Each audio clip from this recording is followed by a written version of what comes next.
تمام طریقے نبی اکرم صلی اللہ علیہ وسلم کے ذریعے سے بتلایا ہے، اور دنیا میں کون کون سی چیز نفع دے گا اور کن چیزوں پر عمل کرنے سے نقصان ہوگا، وہ ساری باتیں اللہ نے محمد رسول اللہ صلی اللہ علیہ وسلم پر نازل کر کے امت کو یہ پیغام دیا ہے، جو شخص ان باتوں پر عمل کرے گا وہ کامیاب ہوگا، جو شخص عمل نہیں کرے گا وہ ناکام ہوگا۔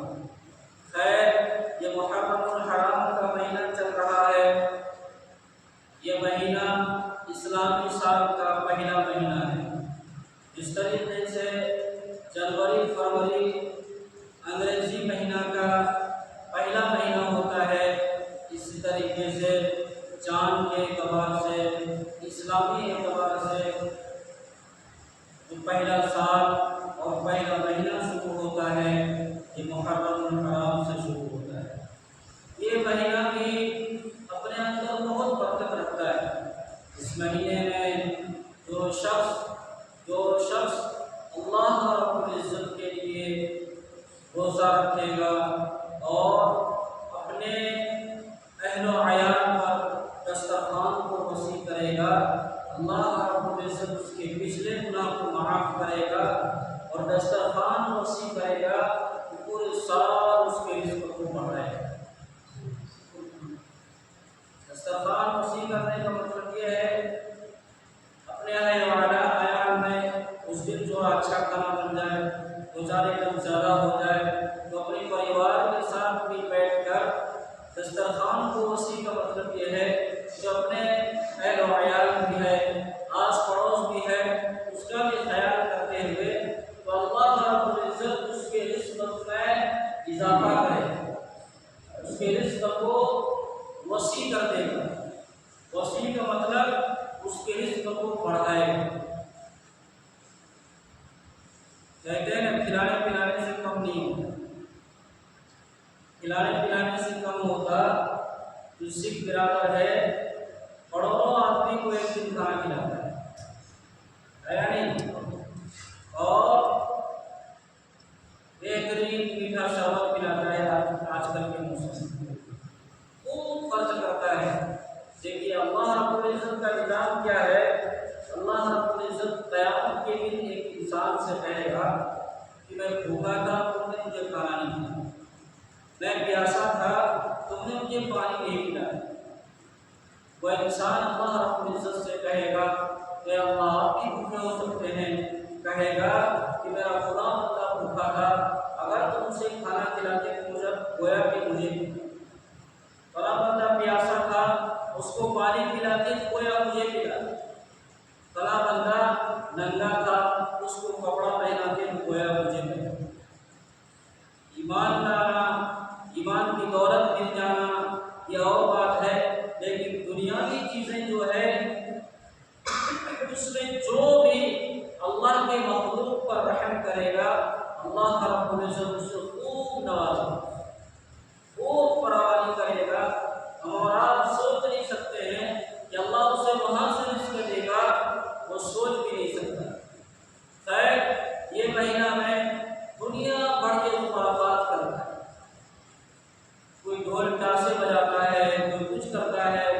اب بتائیے کسی کے گھر میں کوئی مرے گا تو اس کی خوشی بات میں ڈھول بجائے گا؟ اگر ڈھول بجانا ہوتا تو سب سے بڑا ڈھول نہیں لے کے آتا ہے، سب کو جمع کر کے بلاتا ہے، بجاؤ آج جمعہ ہے ابھی سے لے کے مغرب تک بجاؤ، صبح سے ہوتا نا، سب لوگ بھی ڈھول بجاتا ہی نہیں جاتا اگر ثواب ملتا۔ یہ چیزیں ڈھول تاشے گانے والے یہ سب اسلام میں حرام ہے۔ اب اگر معلوم کوئی ڈھول بجا رہا ہے تو حسین رضی اللہ عنہ کو غم منا رہا ہے، کس کو چڑھا رہا ہے؟ کوئی کسی گھر میں مر جائے، حاجی اللہ کے گھر کوئی مر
سے لڑائی کس بات کی تھی؟ کسی پراپرٹی کی تھوڑی تھی، اس سے لڑائی اس بات کی تھی کہ محمد رسول اللہ کے دین پہ وہ رسول اللہ کے دین پر وہ ڈاکہ ڈالنا چاہتا، وہ کہتا کہ نہیں یہ سنت نہیں، یہ سنت ہے، یہ طریقہ نہیں، یہ طریقہ ہے، وہ اپنی من مرضی چلانا چاہتا تھا۔ تو اللہ نے حسین رضی اللہ عنہ کے ذریعے اس دین کے خاطر اپنی جان کو قربان کیا۔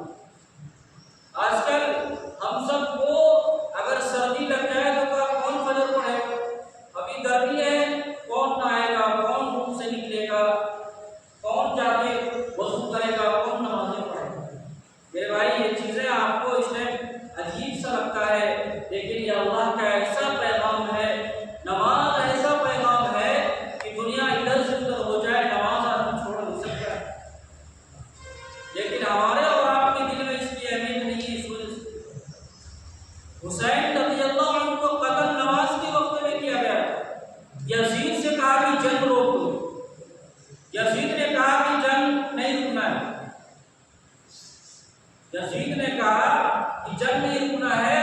اب بتائیے نماز کو قضا کر لیتا تو بھی جائز تھا، لیکن اپنے نانے کے دین کا پیغام دیا کہ اگر سر جاتا ہے تو جائے، لیکن دین کو قضا نہیں کریں گے، نماز کو قضا نہیں کریں گے۔ آج کل مسلمان کے لیے کتنے نمازیں چھوڑتا ہے نہیں؟ اپنے کاروبار میں رہ کے، کسی بھی کام میں رہ کے نماز کو اگر چھوڑ دیا تو کیا کیا؟ اگر ہم نے دیکھیے نماز اور کفر، حدیث ہے بین العبد و بین الکفر ترک الصلاۃ، بندے اور کفر کے درمیان صرف نماز کا ہی چھوڑنا ہے۔ جس نے نماز کو چھوڑا اس نے کفر کے بارڈر پہ چلا گیا، اور اس کا کچھ پتہ نہیں وہ کب کراس کر جائے۔ جس نے نماز کو چھوڑا اس نے دین کو ڈھا دیا، جس نے نماز کو چھوڑا اس نے نبی کو تکلیف پہنچایا، جس نے نبی کو تکلیف پہنچایا اس نے اللہ کو تکلیف پہنچایا، جس نے اللہ کو تکلیف پہنچایا اس کی دنیا و آخرت دونوں برباد۔ کوئی مذاق تھوڑا ہی ہے، کیا ابھی چائے نہیں پی تو کیا ہوگا؟ یہ تو نہیں پی، صبح کو میں نے چائے نہیں پی تو کوئی نقصان تھوڑا ہی ہے؟ یا پولیس والے آئے گا گھر لے کے تم نے کیوں نہیں چائے پی، بسکٹ کیوں نہیں کھایا، مٹھائی کیوں نہیں کھایا، فروٹ کیوں نہیں کھایا، روٹی کیوں نہیں کھایا؟ کوئی کہے گا ابھی دوپہر میں ابھی کھا لیں گے کیا پریشانی ہے، لیکن ہم نے فجر نہیں پڑھی تو اس وقت جواب دینا پڑے گا۔ یہ تو اس کی تو معافی نہیں ہے، ہم ظہر ابھی قضا کریں گے اس کی تھوڑی معافی، اس کے بعد مغرب ہے مغرب کو قضا کریں گے اس کی تھوڑی معافی۔ ہم سب مسلمان دین کو مذاق سمجھ رہے ہیں، مذاق سمجھ رہے ہیں، جب من آئے گا پڑھیں گے، جب من نہیں آئے گا نہیں پڑھیں گے، تم کیا کرو گے اور کون کیا کرے گا بھائی؟ یہ تو اللہ کا دین ہے، کسی کو بھی دے کے اپنا فرائض کو ادا کروائے۔ جب اللہ نے کسی اور سے کرائے گا تو ہماری اور آپ کی تو کوئی اوقات ہی نہیں رہا، ہماری اور آپ کو کون پوچھے گا؟ دین کے معاملے میں زور زبردستی تھوڑے ہے کہ نہیں کسی کو گن کے تحت جا کے نماز پڑھواؤ۔ پوری دنیا کے آدمی نماز کو چھوڑ دینے کی آزان ہوگی کہ نہیں ہوگی؟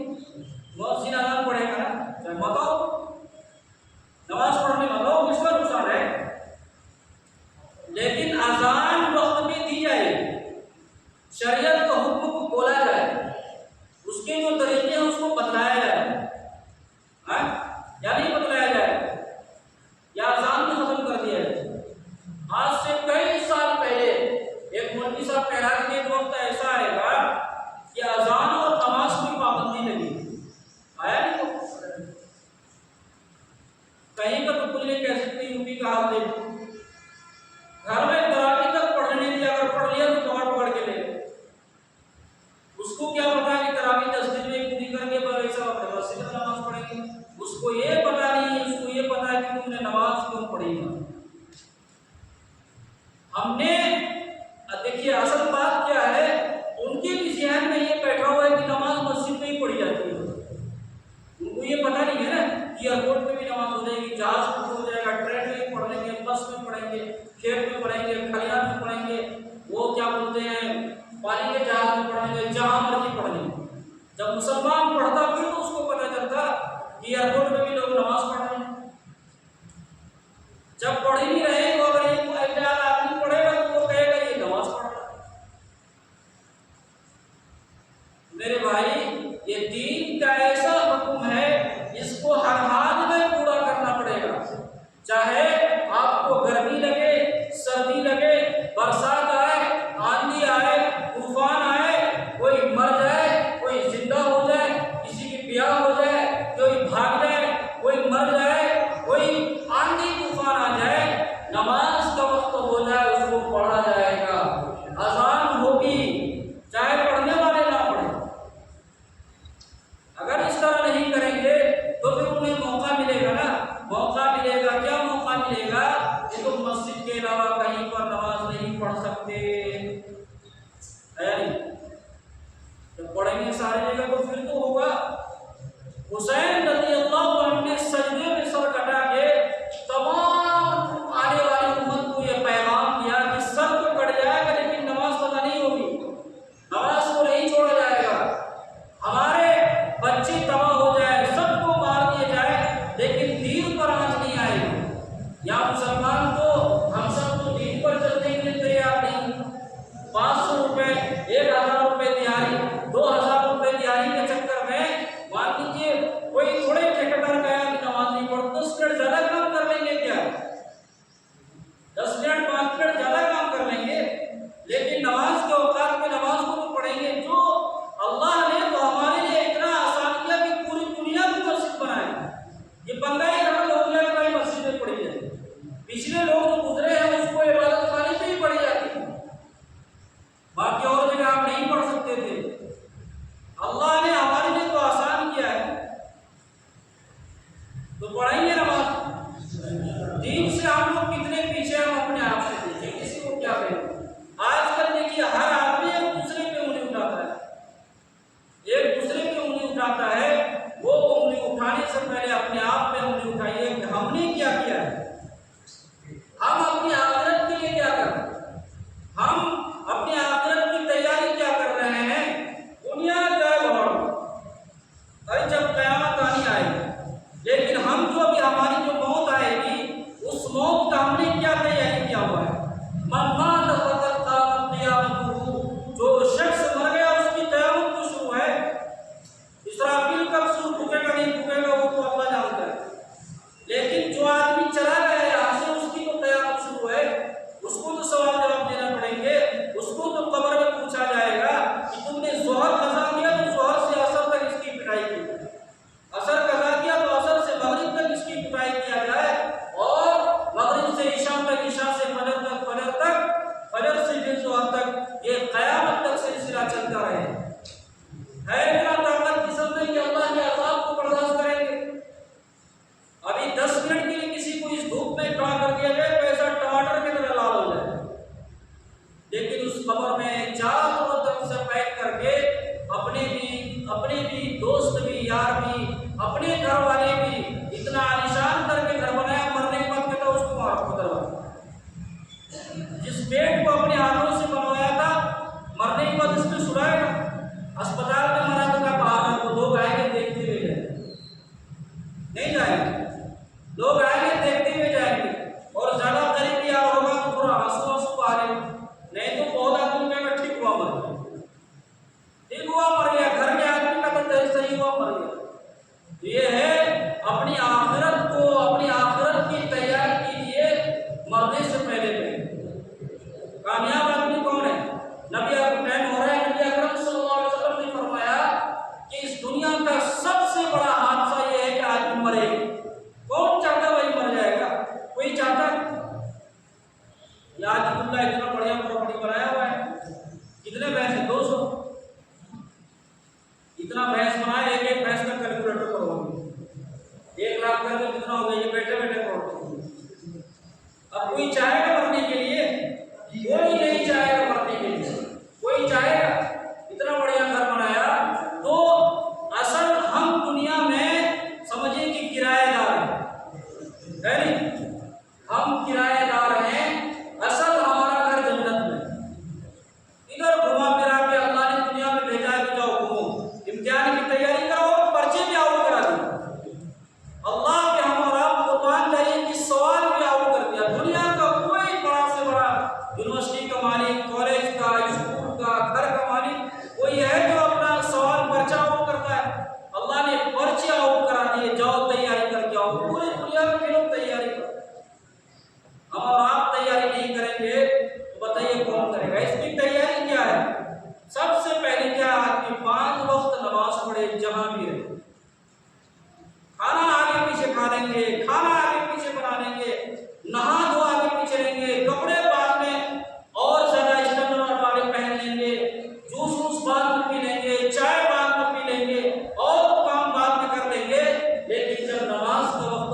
اپنا دماغ وہاں مت چلا لے گا کہ کچھ نہیں ہوگا.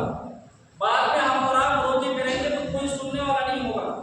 ایک پولیس افسر آئے گا وہ تمہیں کاغذ کما جائے گا کہ جاؤ تم انڈیا میں ہو. ابھی بہار میں شروع ہو گیا، الیکشن ہونے والا ہے، اس وجہ سے بہار والوں سے گزارش ہے کہ